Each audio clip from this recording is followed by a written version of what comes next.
Today's topic అండి, primary key and foreign key. Okay, most important primary key and foreign key. Okay, చలో అసలు importance చూడాలండి. అసలు ఎందుకు why we need this topic. ఈ డేటాబేస్లో ఇది ఎంత ఇంపార్టెంట్ అంటే, ఇప్పుడు మనం ఒక టేబుల్ క్రియేట్ చేసుకున్నామండి. లైక్ ఎగ్జాంపుల్ ఒక ఒక ఒక టీచర్ టేబుల్ పెట్టుకుందాం. ఒక స్కూల్లో టీచర్ టేబుల్ అనుకుందాం. Table name teacher. ఓకేనా, teacher data, employee data, teacher data. Okay, ఇందులో కాలమ్స్ వచ్చేసి teacher ID, okay, teacher name అనుకుందాం. Teacher name, which class she is teaching, which subject she is teaching for. Okay, and చలో that's it అనుకుందాం. So let it be, we have data 1, teacher 1, name something like Vinay. Vinay is a teacher, so he is teaching for, let it be for 10th grade. He is teaching let it be physics అనుకుందాం. అలానే teacher 2 ఉన్నారు. Teacher 2 వచ్చి Sumayya. Okay, Sumayya is teaching for 9th grade. 9th grade. Okay, అలానే లేదా 10th grade, only 10th grade అనుకుందాం. So math. అలానే number 3 సాత్విక అనుకున్నాం. క్లాస్ 10కి మళ్ళీ మీరు ఒక టీచర్ అనుకున్నాం. సో అండ్ సబ్జెక్ట్ వచ్చేసి తెలుగు. అలా మనకి 6 టీచర్స్ ఉన్నారండి. ఓకే, ఇప్పుడు అలానే ఒక టేబుల్లో మనం స్టూడెంట్ డేటా పెట్టుకున్నాం. స్టూడెంట్ డేటా లైక్ అందులో కూడా స్టూడెంట్ ఐడి, అదే రోల్ నెంబర్, నేమ్ పెట్టుకుందాం. వీడియో క్లాస్ చదువుతున్నాడు పెట్టుకుందాం. వాడి కరస్పాండింగ్ టీచర్ ఎవరు? ఎందుకంటే మనం ఏం చేస్తాం, వీళ్ళకి ఒక్కొక్క టీచర్ని ఎలకేట్ చేస్తాం, కొంతమంది స్టూడెంట్స్కి, హూ ఇస్ ద మెంటర్ అన్నది. సో నెంబర్ 1 రోల్ నెంబర్ 100 అనుకుందాం.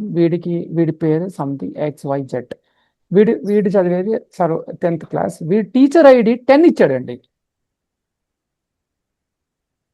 తీసుకోవాలా మన డేటాబేస్? తీసుకోకూడదా? తీసుకోకూడదు. మనకు ఉన్నది 3 టీచర్లే. వీడి టీచర్ ఐడి 10 పెట్టాడు అనుకుందాం. ఇదే అంటే ఏంటంటే like so much of wide applications అండి. దీంట్లో ఆధార్ నెంబర్ ఎంట్రీ చేస్తున్నాం, కానీ ఆధార్ డేటాబేస్లో ఆ నెంబర్ ఉండాలి కదా. మీరు ఆధార్ నెంబర్ రాంగ్ ఎంటర్ చేయండి. ఎక్కడైనా మీరు ఆధార్ నెంబర్ అడిగిన దగ్గర రాంగ్ ఎంట్రీ చేయండి, తీసుకుంటుందా? తీసుకోదు. మరి దానికి ఎలా తెలుసు ఆధార్ నెంబర్ రాంగ్ అని కదా. అలానే పాన్ నెంబర్ రాంగ్ ఎంట్రీ చేయండి, తీసుకోదు.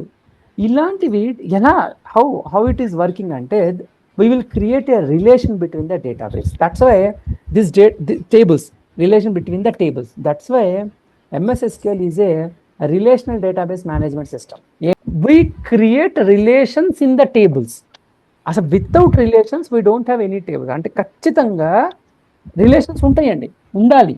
ఉంటేనే సో మన డేటాని రాంగ్ డేటా అంటే లైక్ కన్సిస్టెన్సీ మెయింటైన్ చేయొచ్చు అనమాట డేటాలో. అదర్వైజ్ ఏమవుతుంది, ఈ 10 పెట్టాం, తర్వాత మనం ఫర్ ఎగ్జాంపుల్ స్టూడెంట్ టేబుల్ చూస్తున్నాం, ఈ 10 ఏంట్రా 10 ఎవడు అసలు ఇన్కన్సిస్టెంట్ అయిపోయింది కదా. ఇలాంటి ఇన్వాలిడ్ డేటా స్టాప్ చేయడం కోసం ఈ టేబుల్ని ఫస్ట్, ఇది మెయిన్ టేబుల్ కదా, ఇది మాస్టర్ టేబుల్. దీంట్లో ఖచ్చితంగా ప్రైమరీకి ఉండాలి, మస్ట్ ఇది. సో ఈ ఐడి దేన్నైతే మీరు వాడుతున్నారో అది ప్రైమరీకి కంపల్సరీ పెట్టాలి. Got the point? So that's a one of the main use of the primary key. The column which have primary key can be used as foreign key. ఇక్కడ మనం teacher ID వాడుకోవాలి అంటే this is called foreign key. ఏ టేబుల్లో? Student టేబుల్లో ఇది foreign key అయింది. ఎప్పుడైతే మీ రిలేషన్ పెట్టారో, when you create this relation, ఇక్కడ ఎర్రర్ వస్తుంది. It will throw error. ఇది మన ఎక్స్పెక్టేషన్. అప్పుడు అదే ఒకవేళ మీ కస్టమర్ డేటాబేస్ అండ్ ఆధార్ డేటాబేస్లో మీరు ఫారిన్ కీ ప్రైమరీకి క్రియేట్ చేస్తే మీరు రాంగ్ ఆధార్ నెంబర్ని తీసుకోదు. ఇందులో ఆధార్ టేబుల్ ప్రైమరీకి, మీ కస్టమర్ టేబుల్ ఫారిన్ కి. అప్లికేషన్ అర్థమైందా సార్? ఫారిన్ కీ అంటే ఏంటి సార్? ఫారిన్ కీ అంటే ఇదేమంటున్నా నేను, ఈ ID it's a foreign ID. Foreign అంటే ఏంటి? వేరే దేశపు ఐడి, అంతేనా? అంటే నాట్ ఎగ్జిస్టింగ్. అట్లా కాదు which creates the link between two tables. దీన్ని ఏమనొచ్చు అంటే which creates the link between the two tables. అంటే దిస్ ఇస్ జనరల్గా ఫారెన్ అంటే ఏంటి, వేరే దేశం, అంతేనా? మీరు ఎలా అనుకోండి అంటే ఫారెన్ అంటే వేరే టేబుల్, ఇప్పుడు దేశం అంటే ఏంటి, టేబుల్. సో ఇది వేరే టేబుల్తో లింక్ చేస్తున్నాను అని చెప్తున్నా డేటాబేస్కి. అర్థమైందా? ఓకే. సో ఇది link, it's a link between the two tables. అంటే ఈ ఐడితో ఈ టేబుల్ని లింక్ చేస్తున్నాను, I'm creating a one link between the two tables అని మీరు క్లియర్గా డేటాబేస్కి చెప్తున్నారనమాట. I created a foreign key that is teacher ID. Okay, the foreign key is between, మీరు చెప్పాలన్నమాట ఏ టేబుల్ నేమ్ ఏంటిది చెప్పాలి. టీచర్ డేటా అన్న టేబుల్లో ఏ కాలంతో, ఈ ఐడి అన్న కాలంతో ఫారిన్ కీ క్రియేట్ చేస్తున్నా. ఇది ఎలా చేయాలన్నా చూద్దాం, ఫస్ట్ కాన్సెప్ట్ అర్థం కావాలి. సో ఈ ఫారిన్ కీ ఏం చెప్తుందంటే this is a foreign key of this table with this column. అంటే నువ్వు అందులో డేటా ఉంటేనే ఇక్కడ తీసుకోవాలి అని రూల్ పెడుతున్నా నేను. ఒక చిన్న డౌట్ అండి, అడగండి. ప్రైమరీ కీలో ఏ డేటా అయితే ఉంటుందో ఫారెన్ కీలో కూడా సేమ్ అదే డేటా ఉంటుందండి? అదే ఉండాలి. But data in match like తప్పుగా ఉంటే అప్పుడు అది అది తీసుకోకూడదు కాబట్టే పెడుతున్నాం మనం. ఒకవేళ తీసుకుంటే తీసేసుకుందాం అనుకుందాం, రిలేటెడ్వి తీసుకుంటే మీ డేటాబేస్ కన్సిస్టెన్సీ ఎక్కడ, ఇన్వాలిడ్ డేటా తీసేసుకుంది కదా. మీరు డేటాబేస్ డిజైన్ చేసేటప్పుడు ఇలాంటివి ఆలోచించి చెయ్యాలి. అర్థమైందా? ఇప్పుడు మీరు టేబుల్ క్రియేట్ చేయమంటారండి మీ మేనేజర్ ఏం చెప్తుంది, ఏదో అప్లికేషన్ వస్తుంది, ఈ టేబుల్స్ క్రియేట్ చేయంటది. మీరు ఫస్ట్ ఆలోచించాల్సిందే ఇది, ఎక్కడ నేను ప్రైమరీ కీ పెట్టాలి, దాన్ని నేను ఎక్కడ వాడుతున్నాను, అది ఫారిన్ కీ రిలేషన్ మీరు క్రియేట్ చేయాలి. ఒకవేళ చేయకపోతే ఇలాంటి పిచ్చి డేటా తీసుకుంటుంది. ఎగ్జాంపుల్ చూద్దామా? ఓకే, ఫస్ట్ ఈ టేబుల్ని క్రియేట్ చేయాలి. క్వైరీ చెప్పండి, create table name, right? Create table teacher data. Okay, దాంట్లో కాలమ్స్ ఇవ్వాలి కదా. కాలమ్స్ చెప్పండి, ఫస్ట్ది ఐడి, ఇంటిజర్, అంతేనా? ఓకే, దాని తర్వాత ఇక్కడ ఏం రాయాలి మనం, ఇది కన్స్టెంట్ రాయాలి, ప్రైమరీ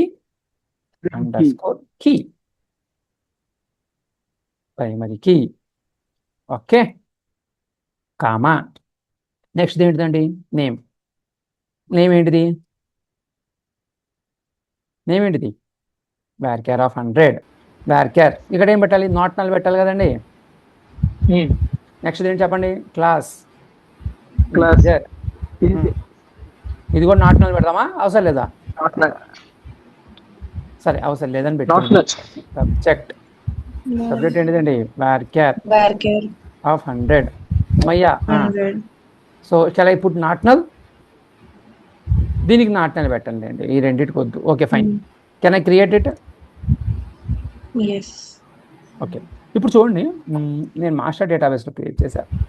ఓకే, వాట్ ఎవర్, ఇక్కడ వద్దులేండి, వేరే డేటాబేస్ పెట్టుకొస్తాను నేను. వినయ్ అన్న డేటాబేస్ ఉంది కదా, దాంట్లో క్రియేట్ చేస్తాను. ఓకే, ఈ వినయ్ అన్న డేటాబేస్లో టేబుల్స్ ఇక్కడ చూడండి. ఫస్ట్ ఇవన్నీ డేటాబేసెస్. నేను మళ్ళీ ఇది ఒకసారి చెప్తున్నా. So this is our server. Can you see this is our server. ఇది మన సర్వర్ అండి, ఇది మన సర్వర్ నేమ్. ఈ సర్వర్లో ఇవన్నీ డేటాబేసెస్ అండి. ఓకేనా, ఇవన్నీ డేటాబేస్. ఈ డేటాబేస్ని మనం ఎక్స్పాండ్ చేసుకోవాలి. ఏ డేటాబేస్లో వర్క్ చేస్తున్నాం, వినయ్ అన్న డేటాబేస్ని ఎక్స్పాండ్ చేయాలి. ఎక్స్పాండ్ చేస్తే కనబడేవి టేబుల్స్. ఇక టేబుల్స్ కూడా ఎక్స్పాండ్ చేసుకోవాలి, అప్పుడు మనకి టేబుల్స్ కనబడతాయి. ఈ టేబుల్లో ఎక్స్పాండ్ చేస్తే కాలమ్స్ కనబడతాయి. సరేనా? ఇవి మన కాలమ్స్. ఇక్కడ చూసారా మీరు, పీకే అని కనబడుతుంది చూసారా? ఈ కీస్లో కూడా వెళ్తే ప్రైమరీ కీ క్రియేట్ అయ్యి ఉంటుంది. Can you see that key symbol చూసారా? So that is the primary key. So ఇది కనబడాలి మీకు కంపల్సరీ, ఇది ప్రైమరీ కీ. Okay, fine. ఇక్కడ వరకు ఓకేనా? నా ఇంకో టేబుల్ క్రియేట్ చేయాలి, చెప్పండి, చెప్పాలి. Create table student data. Okay, roll number, integer. ఏం పెట్టాలి? Primary key. మీరు ఆలోచించాలి, ఇది యూనిక్ ఉండాలి. Unique. ప్రైమరీ కీ గుర్తుపెట్టుకోండి, primary key is unique. Primary key is by default it is unique. అది యూనిక్ ఉంటుంది. అండ్ నాట్ నల్, అది ఖచ్చితంగా నాట్ నల్. అది బై డిఫాల్ట్ అనమాట. మీరు ప్రైమరీకి డిక్లేర్ చేశారంటే అది యూనిక్ ఇవ్వాలి, మీరు నెల్ తీసుకోదు. ఓకేనా? And then it primary key is also called as a unique key, right? yes, and it can be used for foreign key. Okay, చలో, ఇది ఇంపార్టెంట్ అండి. మనం టెస్ట్ చేద్దాం. చలో, ప్రైమరీ కీ ఇచ్చేసాను. నెక్స్ట్ ఏంటిది చెప్పండి? నేమ్. నేమ్ ఏంటిది? వేర్ క్యార్ నాట్ నల్ ఇచ్చేనా? Yes. ఓకే, నెక్స్ట్ ఏంటిది? నెక్స్ట్ ఏంటిది? Class. Okay, class. క్లాస్ ఏం చేయమని? ఇంటిజరే కదా, Integer. ఇంటిజర్. నెక్స్ట్ ఏంటిది?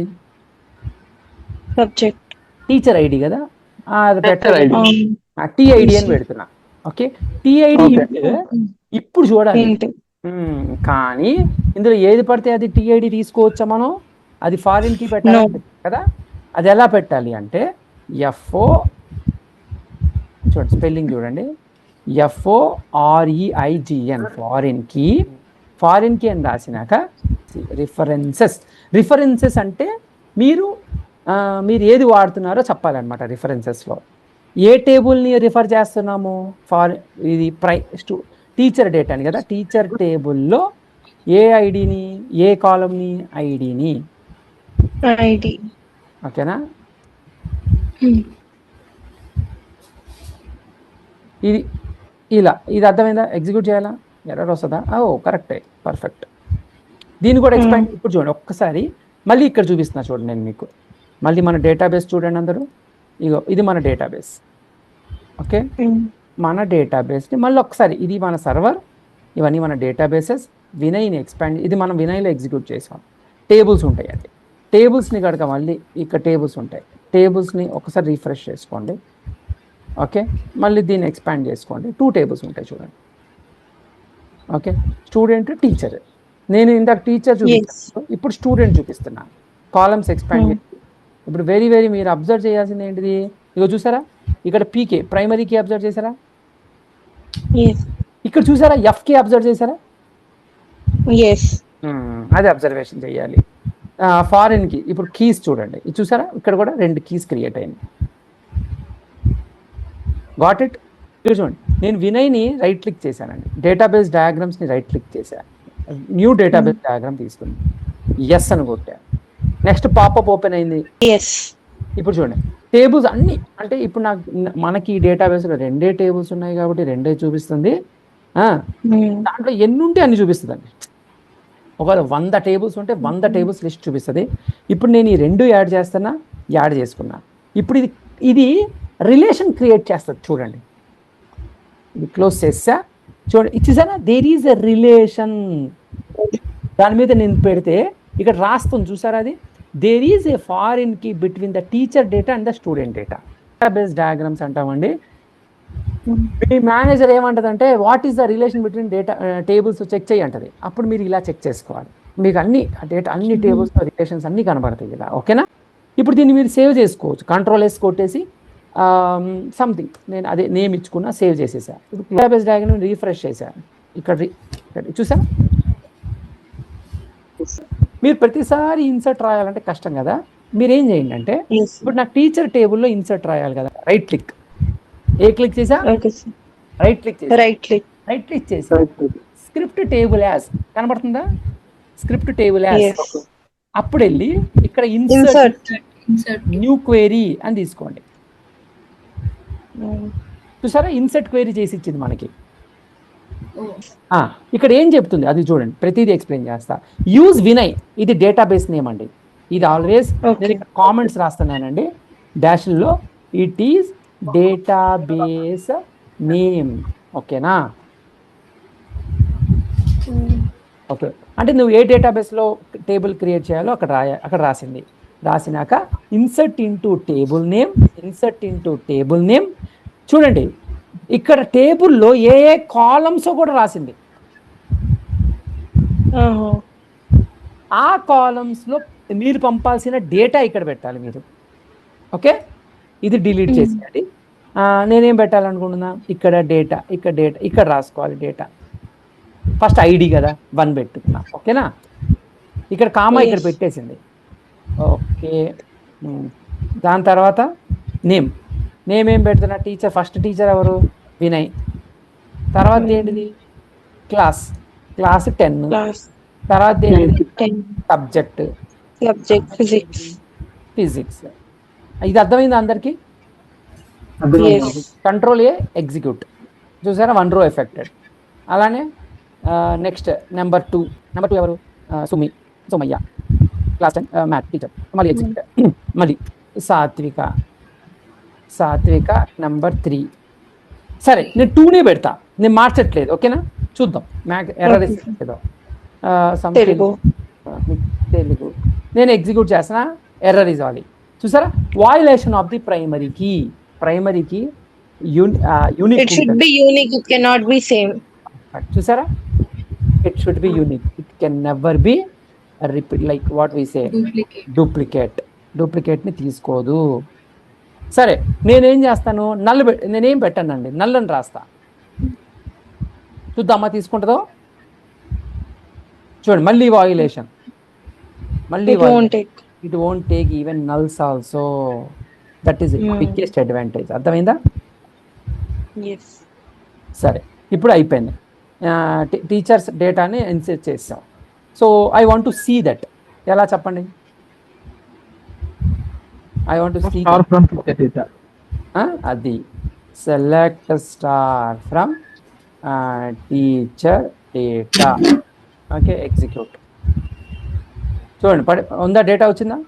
I want to insert in the student table. మళ్ళీ సేమ్, రైట్ క్లిక్ ఇచ్చాను, script table as insert. So ఇక్కడ నేను ఇది తీసేసి, ఇక చూడండి, ఇక్కడ నుంచి ఇక్కడ ఇలా ఈ బ్రాకెట్స్ లోపు మనం చేంజెస్ చేసుకోవాలి. ఇక్కడ చేంజెస్ చేసుకోవాలి. ఓకేనా, ఫస్ట్ ఏంటిది, రోల్ నెంబర్ 100. నెక్స్ట్ ఏంటిది, name XYZ, class 10. Teacher ID నేను 10 ఇస్తున్నా. 10 అన్న టీచర్ మన దగ్గర మన కాలేజీలో ఉన్నారా? No. జనరల్ గా మీరు ఫారిన్ కి క్రియేట్ చేయకపోతే ఈ డేటా వెళ్ళిపోద్ది కదా. సో అది wrong డేటానా, right డేటానా? Completely wrong data. ఇది వెళ్ళకుండా మనం ఏం చేసాం, ఫారిన్ కి పెట్టాం. ఇప్పుడు చూడండి, ఎగ్జిక్యూట్, కాన్ఫ్లిక్ట్, ఎర్రర్ క్లియర్ గా చదవండి. The insert statement is conflicted. The insert conflicted with the foreign key. The conflict is occurred with the table teacher data with the ID, with the column name ID. అంటే ID అన్న కాలంలో ఈ data లేదు అని క్లియర్గా చెప్తుంది. చూసారా, 1 పెట్టా, ఇప్పుడు ఎగ్జిక్యూట్ అవుతుంది. చూడండి, అద్భుతం కాదు ఇది? మీ ఇంటర్వ్యూలో ఇది మిస్ అవ్వని క్వశ్చన్ అండి. ఈ కన్స్ట్రెంట్స్ టాపిక్ మిస్ అవ్వని క్వశ్చన్. ఇది ఖచ్చితంగా అడుగుతారు. ఇంకొక ఎగ్జాంపుల్ చేద్దామా? ఓకే, స్టూడెంట్ టేబుల్లో ఇన్సర్ట్ చేస్తానా, insert into table name. Okay, ఇది కాలమ్ నేమ్స్. ఇది ఈసారి రోల్ నెంబర్ 101 పెట్టాను. నేమ్ వచ్చేసి అషరా అండ్ క్లాస్ వచ్చి 10. టీచర్ ఐడి, ఇది టీచర్ ఐడి 2 ఇస్తా. స్టూడెంట్ డేటాలో roll number 101, Ashara, student name Ashara, student class 10, teacher ID 2. Is it correct data? Okay, sir. Yes. It is a correct data, so it will execute. It will execute, yes. So it is referring teacher ID. మనం teacher ID wrong ఇవ్వకూడదు, ఇంకేదైనా ఇవ్వచ్చు అనమాట. 2, 3 ఉంది కదా, 1, 2, 3నే తీసుకుంటుంది, 4 తీసుకోదు. ఇక్కడ నేను 4 ఇచ్చాను అనుకో, తీసుకోదు. ఎందుకు తీసుకోదు? ప్రైమరీ కీలో డేటా లేదు కాబట్టి ఫారెన్ కీలో తీసుకోవట్లేదు. ప్రైమరీ కీలో ఉన్న డేటాని ఫారిన్ కీలో తీసుకుంటుంది. ప్రైమరీ కీలో డేటా లేకపోతే ఫారెన్ కీలో డేటా తీసుకోదు. ఫర్ ఎగ్జాంపుల్ మనం ఏం చేసాం, మీరు ఫ్లిప్కార్ట్లో యూజర్ క్రియేట్ చేసుకున్నారండి, ఒక యూజర్ క్రియేట్ చేశారు అంటే మీరు ఏం చేస్తున్నారు, ఆ డేటా తీసుకెళ్ళి యూజర్ టేబుల్లో పెడుతున్నాం అంతే. వెనక ఇన్సర్ట్ క్వెరీ రన్ అవుతుంది ఆ వెబ్ అప్లికేషన్లో. మీరు ఒక్కోసారి చూడొచ్చు, మీరేం చేయండి ఎప్పుడైనా అక్కడ రాంగ్ ఎంట్రీస్, కొన్ని బ్లాంక్స్, కొన్ని కాలమ్స్ ఫిల్ చేయలేదు అనుకోండి, డేటా తీసుకోదు. చూసారా, కొన్ని కాలమ్స్ స్టార్ ఉంటాయి. ఆ స్టార్ అంటే ఏంటి, నాట్ నల్. అది అంటే నేను డేటా నాట్ నల్ పెట్టుకుంటే అక్కడ స్టార్ పెడతాం. అండ్ మీరు ఎప్పుడైనా మీకు ఎర్రర్స్ చూపిస్తుంది చూసారా, మీరు ఆ డేటా పెట్టలేదు అనుకోండి, ప్లీజ్ ఫిల్ దిస్ డేటా అని చూపిస్తుంది. అంటే వాడికి బ్రేక్ అవుతుంది, the database will not allow the data to enter. అప్పుడు ఏం చేస్తాం, మనం ఎర్రర్ త్రో చేస్తాం. ఆ ఎర్రర్ని వాడు అలా రిప్రజెంట్ చేసుకుంటాడు అనమాట. మనకు ఎర్రర్ వచ్చింది చూసారా, ఆ ఎర్రర్ హ్యాండ్లింగ్ చేస్తాం అనమాట.